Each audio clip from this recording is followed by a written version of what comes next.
Tere armsad kuulajad ja vaatajad, mina olen Kristiina Metsala. Ja mina olen Taatan Metsala. Ja see on meie podcast Vaheajam, kus me räägime kristlikust elust, usust, jumalast, meie kogemusest usueluga ja kõigest sellest. Täpselt nii. Ja tänases osas on meil külas Lemme Keter-Pogatkin. Tere, Lemme! Tere! Lemme on siis Natiõde ja meil esmakordselt saates, nii et tere tulemast. Meil on väga hea meel, et sa oled siin meiega. Rõõmulla. Juhu. Lemme, ma alustuseks võib-olla küsikski sinu käest, et äkki sa tahad natukene tutvustada ennast, kes on Lemme, millega sa tegeled? Mina olen siis Natiõde ja sinu seaduseõde, sister-in-law. Ja see on ülilahe. Mina olen abikaasa, naine, ema ühele armsale kohasele tütrele. Siis ma olen... teen muusikat, laulan, kirjutan muusikat natukene, 1,2. Ja siis erialalt ma olen praegu, ma pean ütlema, et mulle muusika ja meedia üldiselt elus ühel või teisel viisil. Ja siis natukene sellist inimeste aitamist ka, et kas siis sotsiaaltöö või karjääri coachimise läbi, et midagi sinna poole. See võtab päris kenasti kokku. Et selline inimeste inimene. Oled tõesti. Aga Lemme, räägi meile, et kuidas sa jõudsid üldse Jumala juurde? Mis oli see sinu teekond Jumalani? Ma arvan, et see on väga tark küsimus, sest minu elus on olnud nii, et ma olen praegu 41, ma tean, nii noor. Aga ma tegelikult sain kristlaseks väga teadlikult 5-aastaselt ja siis hakkas nagu see lapse usk, nagu räägitakse. Ja see oli täiesti tavaline jumalateenistus, üks välismaa missiooni grupp. Ma arvan, et võisid olla ameeriklast nagu kaugemalt. Ja ma mäletan, et mind motiveeris Jenki Näts ka väga. Ja igasugu kommid ja asjad, mis nad pakkusid, aga ma ei läinud nagu selle pärast. Et ta kutsus ühel hetkel ette, ta rääkis Jumalast ja siis ühel hetkel ütles, et kui keegi tahab saada kristlaseks, et siis tule ja palvetame. Ja mina tõusin lihtsalt püsti ja läksin ette. Jah. Ma võisin olla 4-5, sest see oli minuses nagu täiesti teadlik, et mina tahan seda, Jenkit ma tahan ka, aga ma tahan kristlaseks saada nüüd kohe ja praegu. Ja minu ema väidab, et pärast seda ma tegin oluliselt vähem lollusi ja sigadusi. Et see võib täitsa nii ka olla. Et enne tegin nagu hea meelega ja siis natuke vähem hea meelega. Et siis hakkas see lapseusk. Aga lapse usu peal sai purjeta kaugemale kui teismeiga üldiselt. Aga kuidas sul selline nagu sügavus Jumalaga tekkis? Kas oli ka mingi moment või see oli pigem süge protsess? Et selles otsa jõudsidki nagu selle järgmise etapini, et ma arvan, et iga suhe, ja ma mõtlesin selle peale, kui ma eile jalutasin õues, et suhted on minu meelest nagu bussid, aga kui nagu illustratiivselt võtta, sõitvad bussid. Aga mida me nagu tähele ei pane sageli elus on see, et kui sa ei juhi seda rooli, siis ta paneb teelt välja. Me kogu aeg mõtleme, et kui ma ei tegele suhtega teatud mõttes uuesti üle, et siis ta sõidab nagu samas suunas. Aga mis juhtub, kui sa üldse rooli ei keera? Ta jääb sinna eelmise kurvi asendisse. Ta paneb teelt välja. Või ta läheb kuhugi, kuhu sa tegelikult ei plaaninud. Aga see point on, et ta kogu aeg läheb. Ja me ei oska nagu mõelda suhetest nii. Me mõtleme, et see on staatikaga ei ole. Kõik suhted on kogu aeg liikumises ja järelikult meil on vaja, et see buss uuesti keeraks nagu peateele kuskilt, kus ta vahepeal on keeranud, sest elus juhtub igast asju. Ja samamoodi meie Jumala suhe vajab nagu uuendust, uut ilmutust, uut läheduskogemust. Et mina olin siis kuskil 14-15, lapseusk, ma arvan, oli natuke juba hajunud ja oli korraks siuke, hakkasin käima noorte üritustel koguduses. Muusika oli jätkuvalt hästi tähtis mu elus, ma tegin bändi, muusikakool, aga mul oli päris palju valu ka elus sellel ajal. Mul oli klassis oli kiusamine, siis mul oli kodus oli raske aeg, oli stressi ja valu ja siis mu kõige parem sõbranna nagu, temal juhtus üks kuritegu, teda kuritarvitati ja ta peaaegu tapeti ära ka metsas ja see oli täielik ime ja kõik see nagu toimus samal ajal. Nii et see pauk, mis minule tuli, oli päris suur, väga õrnal ajal. Ja see seal tavaliselt, kui siuksed asjad jutuvad, siis ütleme nii, et seal on taga nagu siuke intelligentne pimedus, mis peab sulle mingit sõnumit saata. Ja see sõnum minu jaoks oli mehed on ebaturvalised, on ju, sest kõike seda tegid poisid mulle kogu aeg. Et sõbrannad kuritarvitasid poisid, klassis kiusasid ainult poisid. No ja siis kodus oli ka meestega raske, sest meil kõigil on kriisid ja nad läksid üle, on ju, pärast. Ja sellel hetkel ma olin väga haavatav ja jumal teadis seda, et siis ma nägin, ma tegelikult sain siukse ilmutuse või üleloomuliku kohtumise. Ma ei oska seda seletada, sest ma olin 14-aastane, aga ma mäletan seda nagu see oleks eile. Et see puudutus, see touch, mis minusse jäi ja ma lihtsalt kohtusin Jumalaga ja olin temaga kuskil pilvedes ja ma kuulasin ilusat muusikat, see oli tohutud värvid. Ja see oli rohkem siuke, ta ei olnud midagi, see oli kogemus. Ja ma olin lihtsalt temaga ja ma ütlen, et pärast seda ma sain sellise ilmutuse, ma olin kuude kaupa täiesti niimoodi, et mida? Ma tahan ainult nagu otsida piiblist, ma tahan ainult veel tema lähedal olla. Ma sain kuidagi nihukese ilmutuse ja ma sain aru, et see on päris. Ja kui ma selle järgi lähen oma elus, siis juhtuvad nagu õiged asjad ja kõik muu on nagu fake või kuidagi. Ja siis see keeras seda bussi, sest see oli värske suhtepuudutus jälle peateele. Et selles suhtes, sest mul oleks võinud ka minna natuke pahasti. Kui seda ilmutust ei tule, siis võib-olla oleks kirikust ära läinud. Kuivaks kisub, ainult käsud ja keelud. Ja, wow, see on hämmastav, kuidas see sügavus on tekkinud Jumalaga. Ja, aga ma nagu ütleks seda, et ma kuidagi seda ära küll ei teeninud. Et ma olen lihtsalt tavaline inimene. Ja mis on tore on see, et kui sa kasvad kristlikus peres, nagu mina olen kasvanud ja nagu Naatan on kasvanud, siis see praktika on ka väga erinev. Mõnes perekonnas ikkagi lükatakse peale seda usku, et putru ei saa, kui salmikest ei loe või mitu peatükki evangeeliumist sa lugesid, aga Jumal ei suhtu meisse nii. Ja see tegelikult ei muuda seda, et ka Jumal ei sunni ennast meile peale, et seda ei tohiks teha, aga meie kodus ei ole õnneks seda olnud. Ja see tõesti, see on kandnud väga pikki aegu, see sama ilmutus, et ma otsin uuesti lähedust, kui ka see tunne või ka see taju läks kaugemale ja ma kurvastasin selle pärast, siis ma hakkasin seda uuesti otsima, et kus see oli, mis oli see ülistuslaul kuskilt Spotify'st või sellel oli VHS-i pealt, et mis tõi mulle seda lähemale. Et see aitas. Meie tänane teema on ka just selline kriisidele keskenduv ja raskustele keskenduv, et võib-olla sa tahad korra jagada, et miks see teema on sulle südamelähedane, et sa juba paari asja mainisid, aga kas sa midagi veel? Jaa, ma pean ütlema, et minu sees on alati olnud üks siuke teadmine, et minu elu ei saa olema üldse lihtne. Et suured võitlused saavad olema, aga väga suured võidud. Et järelikult, kui sa nagu lükkad seda vankrit mäest üles, siis ongi raskem, kui sul on palju asju peal, aga lõpuks sa jõuad üles. Et vot selline nagu sisemine tunnetus on olnud. Ja ehk siis mida ma pean öelda, et on olnud kriise ja on olnud siukest valu, väga palju ilu ja rõõmu, aga ka valu lapsepõlvest peale, et see on natuke kujundanud minu pilti elust, et elu vist ongi siuke, et vahepeal on raskeid ja valusaid võitlusi ja sellest hoolimata ma saan olla rõõmus, ma saan liikuda Jumalaga kuhugi, kus on hea olla. Ja sellepärast on minu jaoks nagu nii tähtis, et on olemas siuke arsenal, et ma tean, kuidas seda teha ja mingid asjad, mis päriselt töötavad. Mitte see, ütleme nii, et kui maja põleb, siis sa ei mõtle selle ilusa kleidi peale, mis sul kapis on selle tulekustutile järgi. Mis on minu tulekustuti kriisis? Et need asjad. Et nendest on nagu olnud kasu ja muidugi mul on olnud väga tarku inimesi kõrval, kellelt neid asju õppida. See ei ole kõik minult tulnud ju. Aga ma tulekski meie esimese siukse sisu küsimuse juurde, et kuidas olla siis stabiilne läbi nende raskuste kriiside? Ma arvan, et mul on mõned siuksed mõttepunktid ka nagu valmis pandud, aga ma arvan, et see kõige esimene on see, et ma olen iseendaga ehe, iseendas sees ehe ja aus.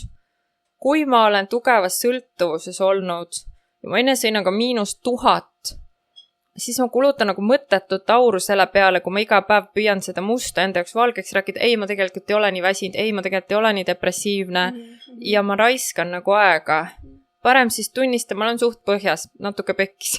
Aga kuidas ma siit nüüd edasi? Ja see nagu, see loob teatud väga hea aluse, sest kui meil on kõver peegel iseenda suhtes, siis me ei saa tegelikult nagu edasi oma elus.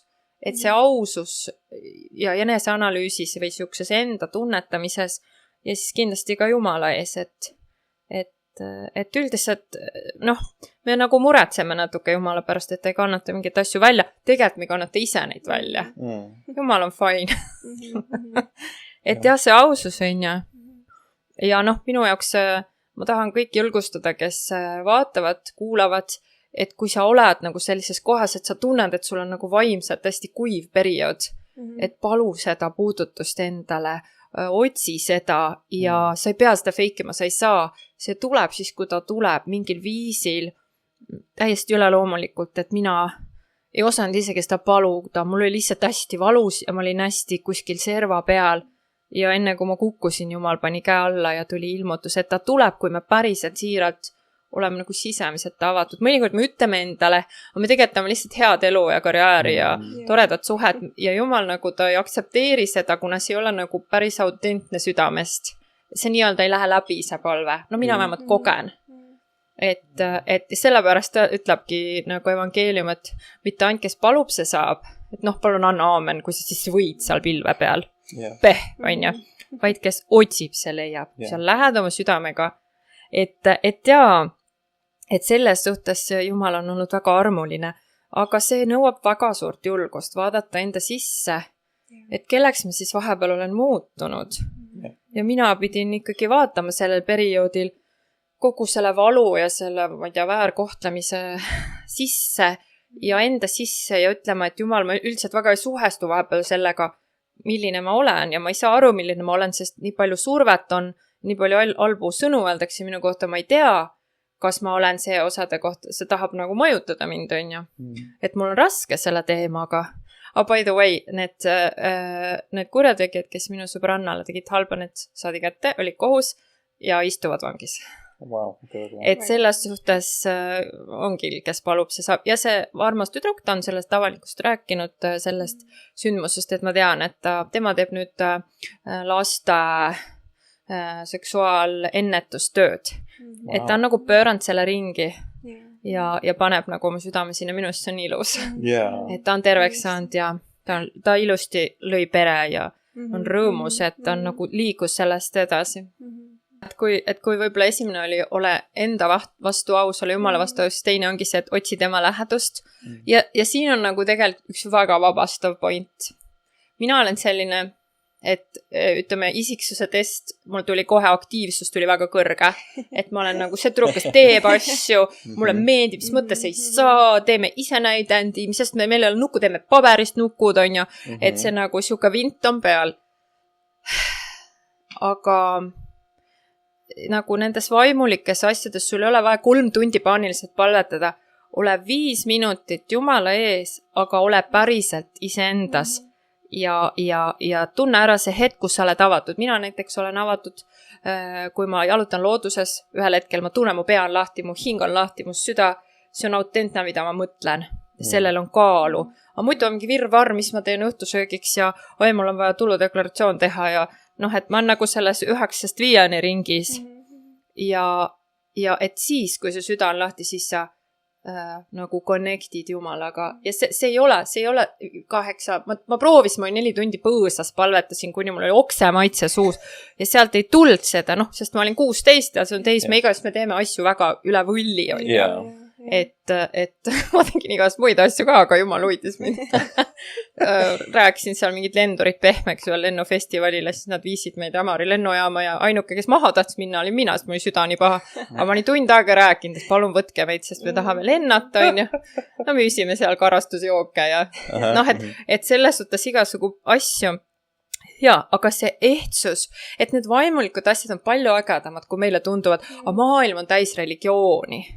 Ja siukest surnud kombestikku ja et me peame nagu kaitsma ennast selle surnud asja eest. Aga Jumal on elav, nii et ta ise nagu connectib meiega. Et see ei ole tegelikult teema. Et kui lähed nagu lukku ja sa ei tea, kuidas nagu olla Jumala ees, siis natukene on täiesti fine. Kuulad natuke laulukest, ülistad, loed natuke salmikest. Ütled Jumal, hoia mu päeva ja kui tunned, et nüüd hakkab imelik, sa võid ära minna, see on okei. Et see nagu kasvab su sees. Ja, et võib-olla mõned mõtted veel, et ja hiljem tuli mu elus ka päris mitmeid siukseid uusi krahhe ja vahepeal läks ka väga hästi, et et jumal tegi nagu ägedad asju, kui ma ütlesin, et mu sõbranna nagu sai ka mentaalselt ja füüsiliselt terveks sellest kuriteost ja karistused said need kurjategijad, siis jumal tegi mulle selle laheda asja, et olgugi, et mu vanematel ei olnud sellest üldse rahast, ma olen suurest perest, siis ta lennutas mind 11. klassi suvevaheajaks terveks suveks Ameerikasse. Ja see keegi tegelikult nagu ei maksnud selle eest. Üks tore sõpruspere ütles, et lämme võib meil elada, et meil on nii palju lapsi, on ju, et üks juures pole midagi ja selgus, et vanematel olid mingid lennupunktid kogunesid aastatega. Aga vaata, kui jumal teeb asju, ta avab mingi ukse või on see mingi ärivõimalus või muu reis või mingi gift, mingi kallis motikas, mille jaoks sul raha pole, et siis sa nagu tead, et see on tema käest. Ja siis ma reisisin täiega seal, igal pool, Californias, Nevadas ja see nagu tervendas mind. Et kui ma sealt tagasi tulin, ma mäletan mu klassi õed ja vennad oli nagu vapše rikkur, kus sa käisid, on ju. Aga ma teadsin, et see on tegelikult jumala õnnistus. Et selles suhtes on nagu äge, et kui me oleme nagu täiesti augus, et siis jumal näeb meid. Et isegi, kui sa ei oska seda paluda, et ta näeb. Ja teine point on nagu see, et kui sul on väga raske, et siis on tähtis nagu korraks mõelda, et kes on mu elus need inimesed, kes on niisugused nagu poid seal tormisel merel, et nad on need paar olulist sõpra mu elus. Ja ma ütlen ka, et me võime neid vahetada, me võime neid välja praakida, et kui mingi inimese elus, kes on olnud sulle võib-olla pestikas või väga lähedane, võib-olla nagu vend, nii lähedane sõber, et võib-olla bändikaaslane, klassivend, äripartner, järsku tema elu ikka anna nagu seda head tulemust või seda, sa iga kord kohtud taga ja sa tunned, et ta kisub sind alla. Tõmba distantse pärast, et sul ei ole energsi, kui sa oled kriisis. Sul on vaja inimest, kes tõstab sind üles. Et need inimesed tuleb kaardistada, kes on sinu jaoks tähtsad ja lihtsalt neile helistada, käia nendega väljas, sest kui on näiteks kas paarisuhte lõpp või raske haigus või on surma või midagi muud, palju muutusi. Siis inimene, tal on nii suur kriis, et me ikkagi kohaneme, me ei jaksa nagu palju lisapingutust teha, et siis meil on vaja nagu, et inimesed hoiaks meid. Et see on nagu, kuigi me vajame rohkem nagu oma mulli ja seda aega, siis sealt ei ole tegelikult palju minna, et me kukuks kuskile depressiivsesse üksindusse ja sealt üksindusest me nagu enam ei jaksa seda klaasi murda, et sinna ei tohiks minna. Et see ei ole lahendus, et üks tuttav vist ütles, et ühel üritusel ei saa tulla, sest ta vend tappis ennast ära, sest ta oli nii raske.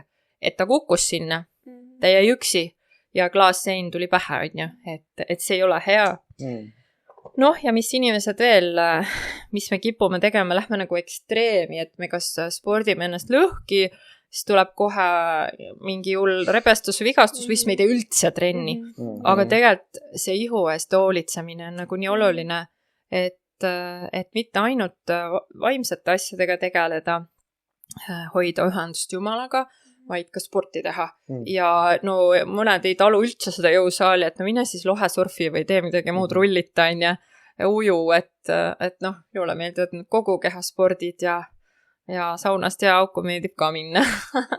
et selles suhtes see maandab ja ma mäletan ühel coachimisel mul oli üks mees, üks klient, kes ütles, et praegu, kus ma otsin tööd ja mul on muutuse periood, ma jooksen õhtuti 10 kilomeetrit, see maandub ära, muidu ma ei suuda, mul läheb uni ära. Et see on väga hea kokkuvõte sellest, miks me nagu vajame seda trenni. Ja mis on veel hästi oluline, et muidugi võib tegeleda kas väikse õppimise või hobiga, aga teinekord selleks ei ole nagu veel energiat, et see on natuke edasi seal kriisifaasis, kui sa oled juba ka suude kohta kolinud või mingid asjad on lõpetatud, matus on toimunud, sa tunned mentaalselt, nüüd ma võin edasi minna. Või pankrot on välja kuulutatud. See võib ka olla nagu surmakogemus täiesti, inimene on leinas, tema ärilaps nii-öelda maeti maha, et mis ma veel nende inimeste kohta tahtsin öelda, et kui meil on siuke vaimulik nagu kodupesa, kus me käime kogudus või väike osadusgrupp, mis tegelikult ongi kogudus juba, et siis hästi oluline on, et me tunneks ära need inimesed, kelle elus on nagu vaimulikult kasv. Nad on natuke ees sinust, ja olla nende lähedal, sest sealt me ei tea, me ju teame, kuidas hea tuju ja halb tuju nagu nakkab, on ju.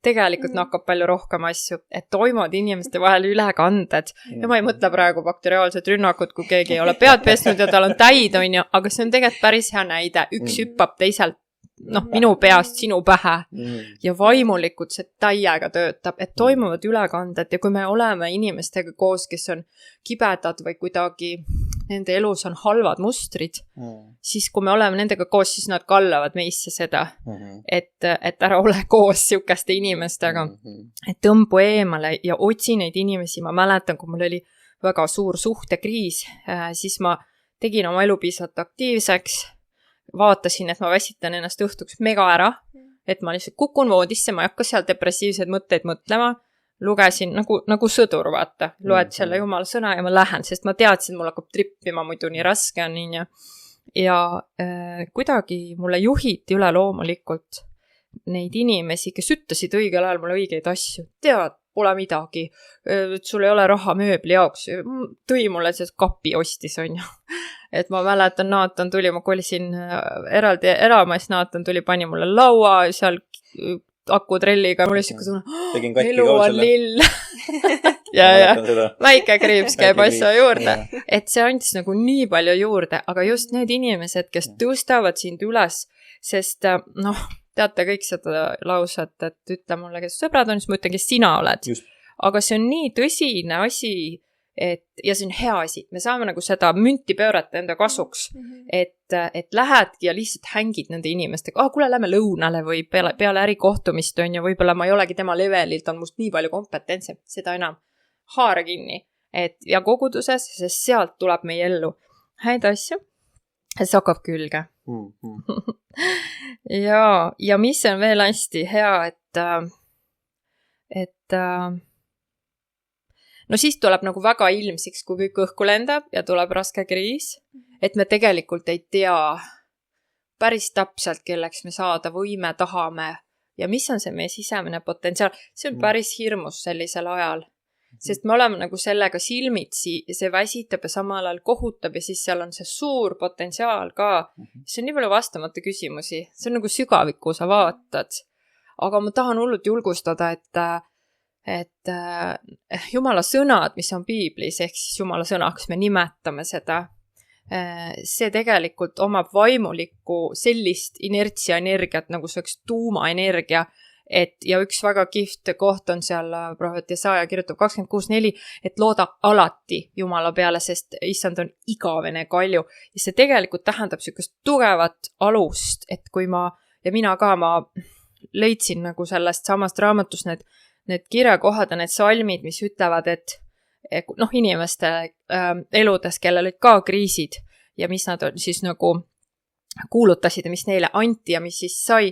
Ma kirjutasin need omale üles, ma hakkasin neid nagu ütlema ja kuidagi uskuma nendesse, aga see on tükkaaval, et kui me oleme augus, sai kohe ei ole mingi et see puudutas mind, sellepärast ma sain järsku aru, ma kogesin, et mu elu läheb hoopis nagu mingi teise aluse peale ja ma võin öelda, et see kannab. Et isegi siis, kui see inimene läkski ära ja tuleb keegi teine, isegi siis mõnikord ta tuleb tagasi, on mingisugune suur pööre ja muutumine, et siis kui läheb teisiti ja lendabki õhku, on ju. Aga selles usalduses on hästi hea olla, sellepärast, et kui tõesti Jumal on olemas, siis ta on kõike teadev. Ja kui me vaatame loodust ja seda meeletut intellekti, kui palju erinevaid liike on, siis see on ka väga rahustav mõte. Et siis, kui ta niimoodi on võimeline looma, et teab, mitu tähte on lõputus universumis, saab mul juba nagu supikeema, ütleme nii. Et siis ta võib teada ka seda minu potentsiaali siin elus. Ja siis ta võib teada ka, mis mul 5 aasta pärast on. No ja inimesel, kes tahaks elu planeerida, see on nii rahustav. Et vot seda ma mõtlen, et ta on igavene kalju, ma rajan praegu, kui minu sõber on nagu universumi jumal, see on päris hea diil. Seepärast, et mina ei näe künka taha, aga tema näeb kaugemale. Et ma olen tema lähedal ja siis ma tunnen ära valed asjad. Ja et me saame nagu usaldada. Ja viimane mõte, mis mul oli seal nagu märkmetes, mis ma avastasin, et väga hea on, kui sa teed midagi, sa teed head kellegele. Sa võid teha kirikus midagi või koguduses võib-olla natukene, seda nimetatakse kirikutööks või kuningriigi tööks, on ju. Sa võid lihtsalt minna SOS laste külla ja veeta seal põnnidega aega. Et sa teed seda tegelikult nagu, sa annad midagi ära, sa annad midagi, sa teed maailma paremaks, sa annad nagu Jumalale ja see on väga hea distraction raskel ajal. Ma soovitan seda teha, sest mina hakkasin seal natuke tegema noortetööd või muusikatööd, oma annetele vastad ja ma hõivasin ennast ära. Nii et ma ei läinud sinna koju, ma ei tea, õlut jooma ja kurvastama 3 korda nädalas üksi, on ju, sest sealt tuleb siuke spiraal. Et ma ei lubanud nagu endal sinna minna, ma ei programmeerinud ka ennast nagu kuidagi niiviisi propagandistlikus mõttes, sest see ei tööta. See kukub ära, sest me väsime ära ja see ei ole autentne. Aga head tegemine on autentne. Et see, ja siis ei mossita kodusse, kohtud uute inimestega, uued olukord, õhtul on hea uni, on ju. Mõtled, et huvitav päev. Et kuidagi need mõtted, ma arvan, on sellised väga strateegilised tarkused ja et me kuulaks seda sisetunnet, et see on siukene väga suur väärtus. Ja, aitäh, Lemma, need olid väga head mõtted. Ja kui ma olen inimestega rääkinud ja ka enda kogemuse põhjal, siis kui sa käid mingitest kriisidest, raskustest läbi, siis ma olen avastanud, et nii paljudel hakkab see Jumala pilt väärastuma kuidagi, et sa nagu kujundad oma teoloogiat ümber vastavalt oma kogemusele, et kuidas me saavutame selle, et kui sa oled seal põhjas, käid mingitest raskustest läbi, et sul jääb tervislik pilt Jumalaga ja sa õpid toetuma Jumala peale? Ma arvan, et selleks ongi vaja otsida seda kontakti Jumalaga, olla hästi ehe, aga mitte ka eeldada, et sul on see veatu teoloogia endal, et me arvame sageli, kuna me oleme alateadlikult enda poolt, siis sa alatead, mis on normaalne, aga siis me arvame, et järeldused on ka veatud, tegelikult ei ole üldse ja ma arvan, et see ongi see, et ma käiksin kuskil, kus ma kuuleksin tervet õpetust sellest vaimsest maailmast, usust, Jumalast, mul ei ole kõiki tükke ja miks sa ei või seal vihmas karjuda Jumalale, et kus sa olid? Ja saada selle välja enda seest. Pärast, et kui need asjad, et ma ootasin, ma proovisin ja läks. Et ma ei tea, mul on vaja vastust, et vasta mulle, et ma arvan, et see on nagu jälle see, et kui ta jääb sinu sisse hallitama, siis seal ei ole ruumi sellele julgustavale tunnetusele või sõnale või siis ma olen täis kurguauguni, mitte jama, lase välja, ma ei tea, mine Kalju ronima ja räägi seal, et lahe Kalju, aga üleüldse, mis Jumal sa oled, on ju. Ja see on palju autentsem kui 10 kniksu kirikus, on ju. Meie vanem vend Vahur ütles kunagi selle peale väga kenasti, et tema on Jumalaga pidanud hästi ebatsensuurseid vestluseid 2 autos. Ja ta ütles ka nii kenasti seda, et tal ei ole, aga kui sa seda enda sest välja ei saa, sul ei teki seda ruumi, mida Jumal saab sinna asemele panna. Kui sa veel küsisid, et kuidas hoida nagu seda õiget pilti Jumalast, siis lisaks nendele asjadele, mis me oleme rääkinud, selle lähedussuhte hoidmine Jumalaga, koguduses käimine, teiste kristlastega suhtlemine, kes ka otsivad, et te saate võrrelda natukene seda õpetust, kogemusi, tunnetust, vaadata, kas see on nagu nii-öelda tsentris, läheb see õiges suunas või on see järsku mingisugune muu feng shui, sest seda ütleb väga lihtsalt meiega. Et ja ma rõhutan, Jumal laseb meil lompi ka kukkuda, sest ta on nii respektmees, ta on nii palju vabadust andnud. Me võime täiesti minna kuhugi teise usundisse, kui me väga tahame, aga ta hoiatab meid üldiselt. Et selles suhtes see vabadus mõnikord on hirmutav, aga mida veel võib teha, mida ma soovitan teha, kui sa oled teiste kristlastega koos, lase enda pärast palvetada, küsi konkreetselt tunnetust, küsi konkreetselt vastust selle olukorra kohta ja kuula, mida teised inimesed nagu näevad, kogevad. Ja kui see resoneerub sinuga, siis võta see vastu. Sest ma toon näiteks lihtsa näite, et kui mul oli nagu kehv suhtekriis, see kestis peaaegu 7 aastat, see oli pikk. See ei olnud 3 kuud, ma ikka tahtsin vahepeal ära surra selle kätte, lihtsalt selle stressi kätte, et laheneks nüüd ära, aga mingid mustrid on pikaajalised, et nende lahti muukimine võtab aega, see ei ole nii lihtne. Ka minu enda sees, isegi rohkem mõnikord. Et siis ma läksin lihtsalt palju, kui ma erinevates kogudustes ka käisin, rohkem ühes, aga mõnikord ka teises või 3, läksin alati pastori juurde pärast. Palun palvetama pärast. Ma ei ütle midagi, lihtsalt mis sa kuuled. Või siis konkreetselt. Ja need asjad ma panin kirja, mis nad ütlesid. Ja need sõnad kandsid mind. sest nendel oli vägi, see tuumaenergia ja seal oli ka infot tuleviku kohta. Et ma julgustan, kui meil on nii võimas intellekt, hea meelega jagab meiega asju ja ma võin öelda, et sealt tuli mulle, et it's okay, see läheb mööda ja tuleb õige inimene, on ju, ja see asi tegelikult laabuski ühel hetkel. Ja mina sain nagu selle rahu, et mis on väga kallis asi. Et seda võiks ka otsida, sest meil on nagu üleloomulik Jumal, kes tegelikult saadab meile prohvetlikke sõnumeid, aga küsimus, kas me julgeme küsida neid. Ja mõni asi läheb mööda ka, siis ei võta nagu, kui ei resoneeru. Et see tuli veel meelde. Ja, ma täiesti nõustun sellega, sest et ma mäletan ise ka, et kui ma ise olin just niimoodi siukses sügavikus ja siis meil tuli Peeter Nordberg kogudusse laagrisse vist isegi. Ja siis ma mäletan, et rahvas kogunes tema juurde, siis ta hakkas palvetama inimeste eest, et midagi prohvetlikku jagada Jumalalt. Ja siis ta palvetas ainult vist mingi 3-4 inimese eest kokku tervest seal saalist. Ja ma mäletan, et ma olin täpselt sellises seisundis, et Jumal, mul on kohe vaja sinult kõnetust, mul on nüüd vaja, sa ei saa must mööda käia, sa ei kõnni must mööda, Jumal, palun kõneta mind, mul on nüüd vaja seda.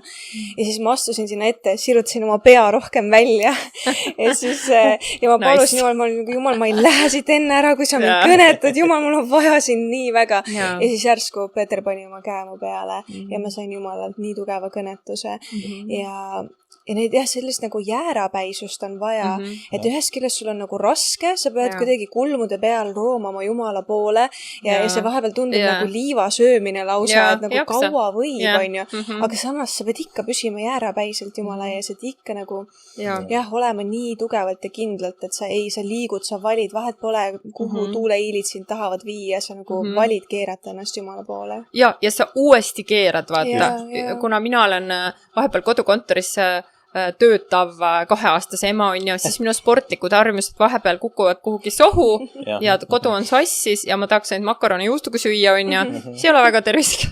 Ja siis ma korjan nad jälle üles, et mul üks teine ema küsis, et no kui palju sa siis seda pilatest jõuab teha ja ta oli 2 last ja 3 tulemas. Ma sain kohe aru, et ta natukene respekteeris ja imetles, sest tal oli endast kahju, et ta nii väga ei jõua. Siis ma ütlesin nagu, et tead, ma mõtlen sellest nii, et ma kogu aeg jätkan, mitte ma ei alusta kogu aeg. Ja see töötab, on ju. Et eile jälle nii mõnus oli venitada, kell oli 9:30 ja muudkui venitasin, on ju. Ja sest nagu sa ütlesid, Kristiina, et võib-olla mingi reklaamitööstus, filmitööstus, Insta, videod, see räägib mingist heaolu elust, on ju. Aga tegelikult seal vaiba all on üks ränk ellujäämine. Sa pead ära elama kuidagi rahaliselt, sa pead jaksama energeetiliselt, see uni, söök, stress, suhted, eesmärgid, unistused, siis on hästi palju kiusatusi, siis on hästi palju, siis on halbu päevi ja väga halbu, imelikke päevi, siis on tõsiselt häid päevi, siis on imelikke inimesi, kes tahavad meid lihtsalt ära kasutada, kelle elu ei lähe mitte kuhugi, aga on kiusatus ka nende poole, võib-olla tõmme ja siis on mõnikord niisugune tunne, et ammustaks kellegi pea otsast ära, on ju. Pead ise ennast kuidagi panema suukorvi ja peitma ära enam-vähem. Et siukseid päevi ja see on üks ränk võitlus, et see Jumala tunnetus ja see vabastab meid ja see juhib meid õigele teele ja ta ütleb meile kasju ette. Ära täna mine selle inimese juurde. Pärast tööbki välja, et no oleks ikka väga kätsiks läinud, on ju, kui see oleks läinud. Et seda on nagu tähtis kuulata ja reaalsus ongi, et see on suur võitlus ja me võitleme ka igasugu muude jõududega, millest meil pole aimu. Et selles suhtes ja see värk on niisugune karjausk, et see ei ole üksinda soololenduri usk, et muidu no mõtledki, et appikene, aga mida ma siis lõpuks usun ja ma ei teagi ja siis järgmine nädal mõtleb, miks ma üldse usun, sellest järgmine nädal mõtled, ma ei usu ja siis sellest järgmine aga lähed roomad, nagu sa ütlesid, nii-öelda kulmude peal või millega iganes, see on ju viimasest energiast kohale.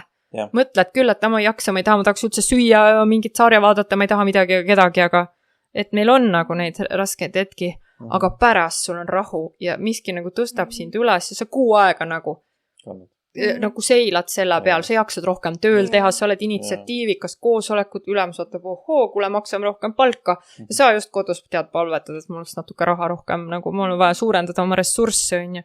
Et selles suhtes võib-olla lõpetuseks, et üks jälle väga hea salm ütleb, et minust see Mattuse 11:28, et kui sa otsid kõigepealt Jumala riigi ja tema teid või tema õigsust, siis kõike muud ta kallab sulle peale. Et ehk siis ta annab kõik need connection'id, selle õige töökoha, selle auto, mis mõnel on väga-väga-väga tähtis, minul on lihtsalt, et rattad ja rool on ju, mõnel on, vot peab olema Ferrari on ju, või midagi, et annab selle ka. Et kõike ta annab peale, kui meil see fookus on paigas. Just. Väga ilusasti tulime kogu meie podcasti ja kanali tunnuslause juurde, esmalt jumal, siis kõik muu, mis on meil särkide peal ka kirjas nii ägedalt. Aga tõesti, selle ümber käibki kõik ja alati fookus Jumala peal, see on väga õige mõte. Aitäh sulle, Lemme, et sa tulid meile täna külla, jagasid nii häid mõtteid, tõesti, aitäh sulle ja palju õnnistusi ja Jumala õnnistusi tänaseks sulle ka. Aga aitäh teile, armsad kuulajad ja vaatajad ja teadke, et meie armastame teid, aga Jeesus armastab veel rohkem ja näeme juba järgmine nädal.